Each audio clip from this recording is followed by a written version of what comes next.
நல்லிவட்ட தாமரை. ஒரு 24 மணி நேரம் வந்து வெளியில் இருக்கும், காஞ்சிக்கிட்டு இருக்கும். மறுநாள் வந்து பார்த்திங்கன்னா தண்ணி தொட்டிக்கில் க்யூரிங் பண்ணுவாங்க. 2 days வந்து தண்ணியில் இருக்கும்.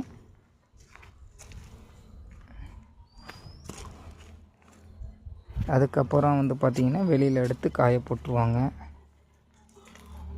காய போட்டால் ஒரு வாரம் வெளியில் இருக்கும். அதுக்கப்புறம் ரிமூவ் பண்ணுவாங்க. ரிமூவ் பண்ணி சுற்றி பேக்ரவுண்ட்லாம் ஃபினிஷிங் பண்ணிவிட்டு கல்லை வச்சு உரசிட்டு ஃபினிஷிங் பண்ணிவிட்டு அப்புறம் வந்து உரசி ஃபினிஷிங் பண்ணிவிட்டு இந்த மாதிரி நாங்கள் அடுக்கி வச்சுருவோம். தனித்தனியாக ஆர்டர் வைஸாக அடுக்கி வச்சு அப்புறமேட்டு